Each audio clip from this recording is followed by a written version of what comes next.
Welcome to the Verdin Verdict Sports Show, where we bring you sports talk on the go. Today we got a pretty good episode. We're going to be giving our weekly pregame live show. Glad that y'all are tuning in. We're breaking down LSU versus those Gators. It's a pretty storied rivalry. These guys, they met every year since 1971. A couple more interesting facts. Unfortunately, Florida leads the series 33-32, or excuse me, 33-32 and 3, and LSU leads the series 13-9 since 2000. So, past couple of decades, the Tigers have fared pretty well against the Gators, especially as of recent years. LSU won 3 straight, and right now they can tie the longest win streak versus Florida with a W tonight. The most wins LSU stringed together against the Gators was 4 in a row. They're looking to go ahead and repeat that here tonight again. I think there's a couple key things that LSU's going to have to pay attention to if they want to focus on getting a victory and starting things out right. But make sure y'all drop your thoughts, comments, anything y'all would like to add in the chat. I'll be responding to them all stream long. If you got any questions, if you got any things, make sure to drop them. Leave a follow, share, like, all that good stuff. So we'll go ahead and get on to what LSU has to do and what's their path to victory looking like tonight. Number one, first and foremost, offensive line protection. There's no reason that LSU should be letting their quarterback get sacked 5 times, especially against a Power 5 school with big defensive linemen, the big guys who are out here putting a hurting on Alabama here already in the first half. So you want to make sure that pocket is solidified, that Jayden has enough time to be calculated and push that ball down the field, because we want to see this passing game expand. And the number one way that you're going to see that here is with some offensive line protection. Today, we're going to see the 6th different offensive line combination from the Tigers. And the only starter that we've seen repeat in every single combo is Miles Frazier. And the crazy thing is that Miles Frazier has played 3 different positions on the offensive line for the Tigers so far this year: left guard, right tackle. He'll be at left guard tonight, which is where he fits in best and where you can maximize his potential. He's going to get physical, and he's a big guy, and he'll be able to really put some solid force on that outside of the pocket. Will Campbell practiced this week, expected to play. Good news out of that. I'm glad that Will Campbell is feeling a lot better. It was an unfortunate circumstances. He passed all his tests, and not only did he pass his tests, passed them with flying colors, and he's eager to get back out there on the field just as much as I'm eager to see him out there on the field. He's a pretty good football player, especially for his age. True freshman coming out here in the heat of adversity. This is the thick of it right now. You're traveling to a tough environment on the road, playing SEC football. Not only just SEC football, one of the best rivalries in college football, in my opinion. Tonight, that 6 combination for the offensive line will look like this. Will Campbell, who we just mentioned, will be on the left tackle as always. Right tackle will be Emory Jones. Left guard, Miles Frazier, as we mentioned earlier. Right guard will be Anthony Bradford. And the center will be Charles Turner, as we've seen in the more recent weeks. Anthony Bradford's going to go ahead and step in. Garrett Dellinger's out with that MCL injury. It's looking like it'll only be a couple weeks, but at the same time, you want to monitor those type of things, especially in a bigger athlete. You want to make sure that he's taking the proper time to rest and recover, because this offensive line is one of the key factors in the passing game that we need to grow so desperately. But talking about that passing game, I'm not going to harp on it too much, because I think Jayden Daniels is doing a decent bit. He needs a little bit more credit than what he's getting. So Jayden, he just needs to trust his line, and he needs to get aggressive. He has all the tools. He has the mobility. And people are questioning the mindset, questioning what's going on behind the ears. But it could just be the play calling. It could be the situation. It could be the fear. He had coming off a 10 interception season, been getting hit a lot, playing through injury, knee injury, back injury. He's trying to prevent any of those things getting worse, and he's also trying to prevent turnovers. He's one of the more accurate quarterbacks in the SEC, 4th in the SEC in completion percentage, and he just threw his first turnover last week. On top of that, not only was it his first turnover, but he completed 175 consecutive passes with no interception. It's the 2nd longest streak in LSU school history. It's the longest unintercepted streak to open a season for LSU. That's impressive to me. Not only is he doing that in the face of pressure, in the face of a new scheme where he doesn't know his guys that well, but he's doing it against tough, elite defenses. They played Florida State, they played Mississippi State, they played Tennessee, and that's where he racked up 32 completions, which ranks now 3rd highest of any LSU quarterback. Jayden Daniels is making waves in the offensive game. He's putting his name on the history books already in the first couple of games. We saw him in week 1 make notice, where he's out here rushing for 100, passing for 200 plus. We've never really seen anything like this here, so I can get where a lot of the confusion, a lot of speculation grows. And at the same time, we wanted to be more aggressive and push that ball down the field, but I think it's a general consensus on that side at least that LSU side of the field, that they want to kind of wait and let this thing grow before they go out here and sling the rock down the field. Desperate times call for desperate measures, sure, but LSU's not there yet. LSU's already into the top 25. They've already, they started SEC play undefeated before they played an incredible Tennessee team who's, like I said, smashing Alabama right now. I think that they need a little bit of slack cut. They're in year one of a rebuild, a very tough rebuild, brand new coaches, brand new players, brand new everything. Everything changed, and they're responding pretty well, especially in the face of adversity. You're losing big guys. You lost Mason Smith whole year. You lost B.J. Ojolari for a little bit in the beginning. You lost Major Burns for a couple weeks. Armoni Goodwin for a couple weeks. There's been a lot of adversity that LSU has had to overcome. I think that JD5 has an advantage, though. Here's a little interesting statistic for you. LSU has started a new quarterback in Florida 9 consecutive times playing in the Swamp. 9 different quarterbacks, 9 different games. There's not a lot of familiarity with these guys. Of course, like we said, new scheme. On top of that, Florida's a new team too. Florida's a new team coming off of not necessarily a rough patch, but they don't have that much SEC experience. They just played their first SEC game. At least we have 3 under our belt. We have been in the trenches, in the thick of it, in the wars. And I mean, we're not exactly calloused and that ready for an Alabama or, of course, as we saw at Tennessee, but a brand new Florida, I think that we'll be able to make some things work, especially, with the way that these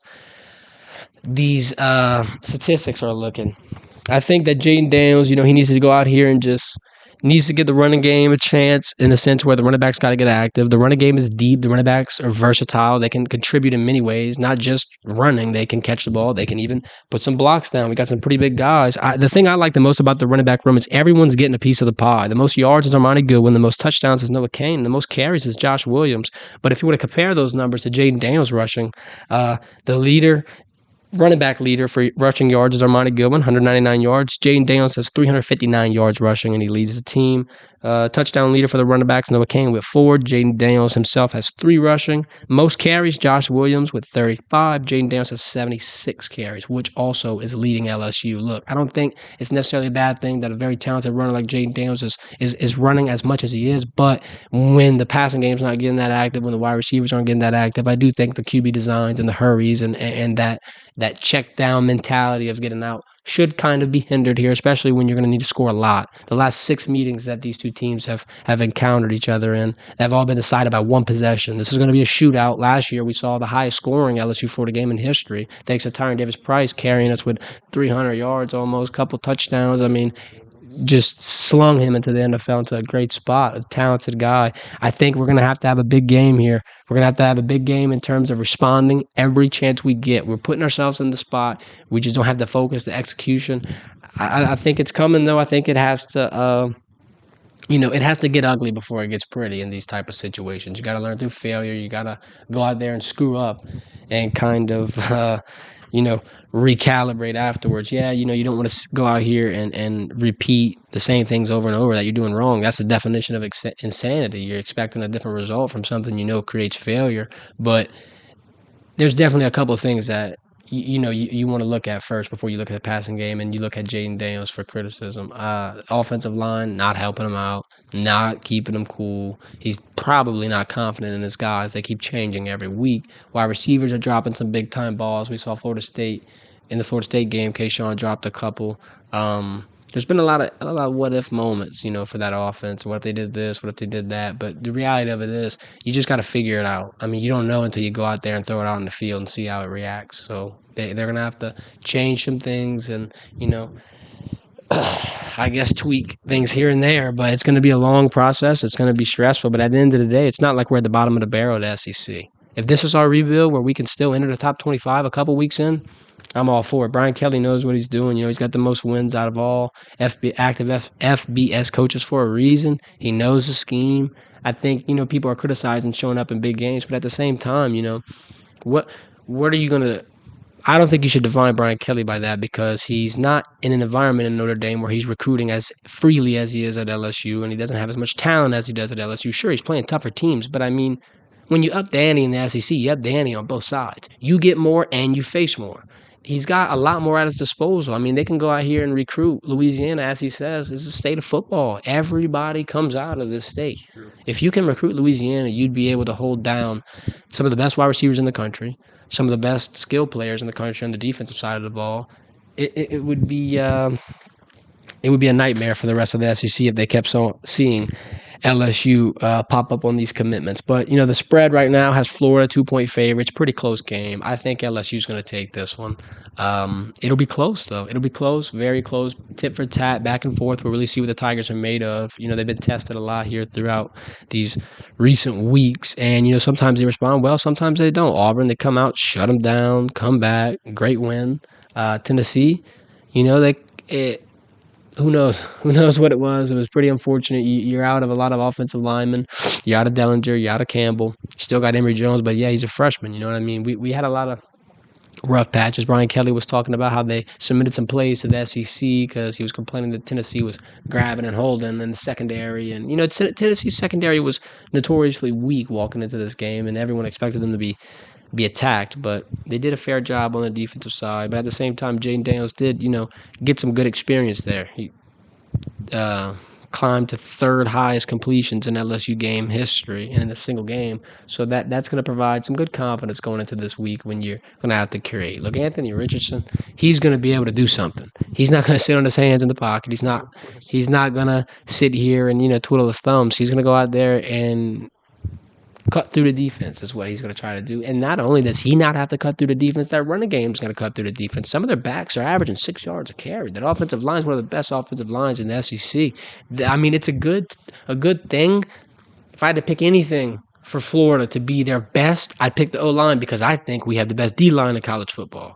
I would agree with that. So I think the fact that we're going to put J. Roy, B.J. Ali, Harold Perks coming back in, we're going to get Perks some good playing time. He only played a couple snaps. Joe Fuchs only played a couple snaps. Brian Kelly cleared the air and said, we'll throw Perk 40 out there. We'll throw Joe Fuchs out there. Going to help Jared Bernard Converse in that safety spot as we're waiting for our buddy Major Burns to get back. Major Burns, update. He said he's feeling healthy. He said he's feeling good. He's going to have to skip this game. He's probably going to have to skip this Ole Miss game, but he's looking and he's eyeing that Alabama game for a return. And, we got that bye week in the middle of that Ole Miss and Alabama game. I think it'll give him plenty of time. Trust me. Major wants to get out there on the field. He's itching, and he lives and breathes football. He's out there not even practicing, but he's still wearing pads. I mean, name me a football player that's going to still put on pads and helmets and gear, but he can't play. He's just going to stand out there and just soak it up. That's Major Burns in a nutshell. He's one of the most charismatic and just personality-filled DB I've ever seen in college football. He's a character, bro.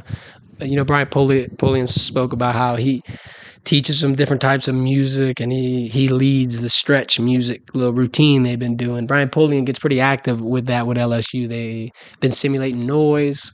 They've been simulating field goal noise, punt noise, even just regular pass pro noise while they're just doing their offensive sets just to get used to the Florida game, used to the Auburn game. And even at fall camp, I was hearing them do that during the kicking competition when Damian Ramos was out there slinging pig through the uprights.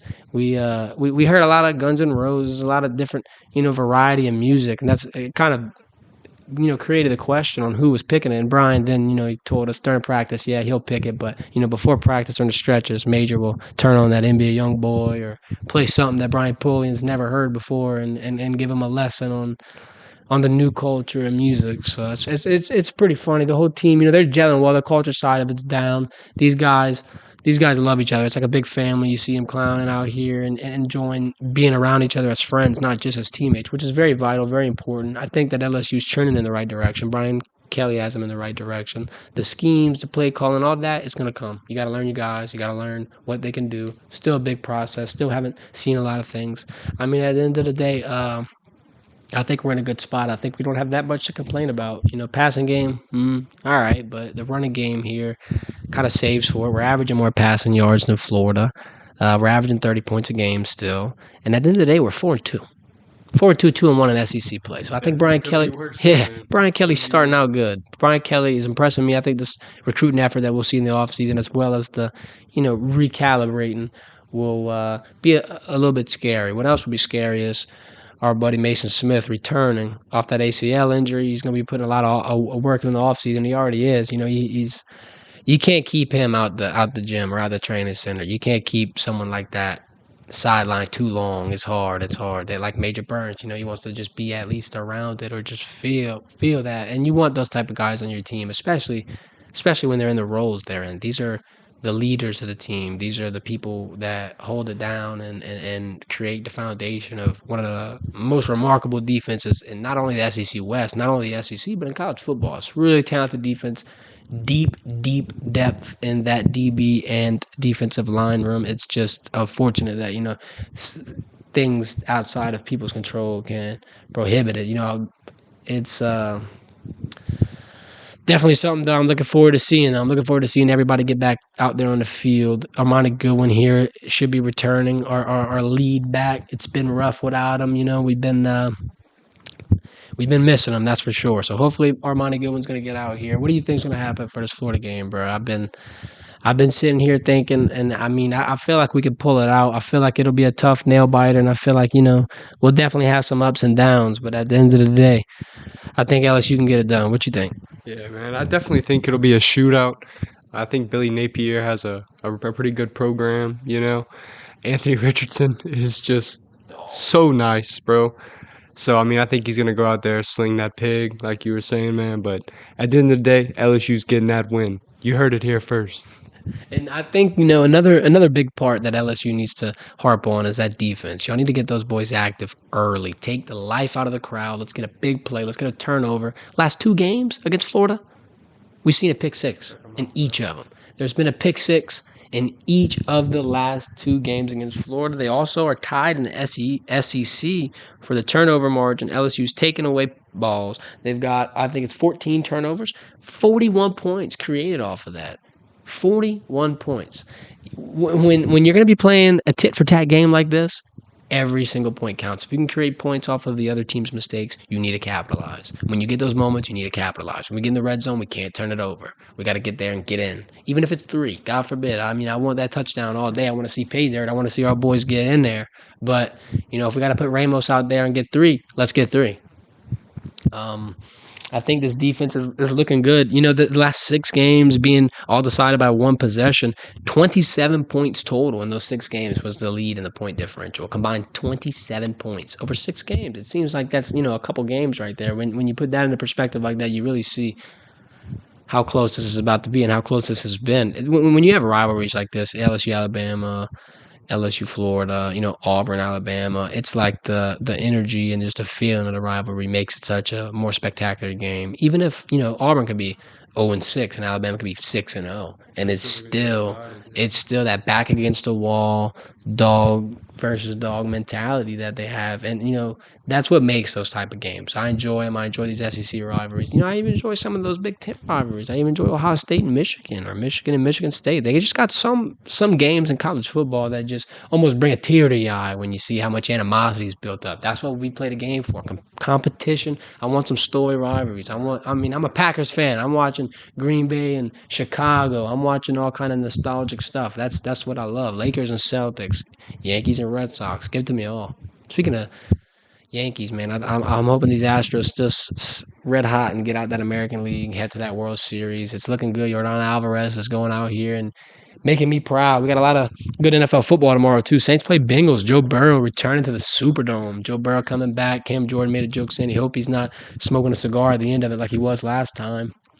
LSU was kind of trying to take a trip down memory lane. They put a video out of Joe Burrow and Jamar Chase saying, this was the last time they were out in here. And so the next time since then, a lot has changed at LSU. And, it's almost bittersweet to see that video and see that undefeated team. It's all good, though. This team, they're going to head on the right track. I have trust in the guys. I have trust in the scheme, like Joel Embiid says, and Philly, trust the process. We're going to have a post-game show live right after the game. Hopefully it's a positive one. Hopefully we got a lot of good things to talk about, and we got a lot of good things that we've seen. And while we're watching this Tennessee and Alabama game, we're almost here at halftime, 9 minutes left. Tennessee's leading the Crimson Tide 28-10. Bryce Young, they haven't been able to move the ball down the field and capitalize. 1 for 4 in third downs as of right now. 2 for 5. Here we go. They get the conversion on a short run up the middle. But Tennessee's playing aggressive. Anytime there's a pile up, anytime there's a chance to stop the ball, they're biting on it. And it reminds me of a lot like they played last week. They got that it in them. Josh Hopel and that coach and staff has really, really fine-tuned this offense. You got Hendon Hooker going crazy. Well, I mean, they had a couple SEC players in a week after that one performance, and it's kind of hard to ignore it. Look, I'll give credit where credit's due. That's kind of my mantra here on this show on the Verdin Verdict. I'm not going to sit here and hold anyone's flowers from them. I'm going to sit here and give them. So Tennessee, they definitely earn my respect. They're undefeated, sitting here taking it to the number 3 team in the country. So, them being at home, big boost, but it's pretty good. Pretty good team. Pretty good football I'm seeing here. They're definitely making a statement with this game. They definitely are. And, Alabama's got a drive going, though. Yeah, and Nick Saban, it's kind of hard to count them out. Those second half adjustments really make Alabama football what Alabama football is, whether it be taking Jalen out and putting Tua in or whatever the case may be. Speaking of the Iron Bowl, I can't believe I didn't think about this, but how about that special teams play in the Iron Bowl? That's probably what I think of the first time I think of any Auburn game. That's like the best moment in Auburn history, returning that field goal for a touchdown at the end of the game. I'm watching that frozen, looking at the TV. I'll never forget that. I'm just sitting here thinking, how is this even possible? What imagine being that kid just sitting there thinking in the back of your head, please don't trip, please don't trip, please don't trip. The turf monster come out and grab you from the field. Oh man, turf monster. That man's out there getting active on that pig. Well, we got some pigskin play coming tonight, LSU versus Florida. I'm excited to see it. I think the Tigers are going to go out here and take over. We're going to be giving you live updates throughout the game, giving you exclusive coverage throughout the game, as always. Make sure to follow us on TikTok, on Instagram, wherever you get your news, wherever you digest your LSU content. We're there all the time, 24/7. So go ahead and give us a follow. Links in the description. Thanks for tuning in. Share the show, follow the show, like the show, come watch the show. We'll be here after the game on Facebook, on YouTube, same place. Y'all enjoy. Thanks for watching. Good luck, LSU. Hope everything works out. And hope we get another Tiger victory tonight. Let's go, boys. This has been the Verdin Verdict. This has been our pregame show. Thanks for tuning in. Y'all have a great day.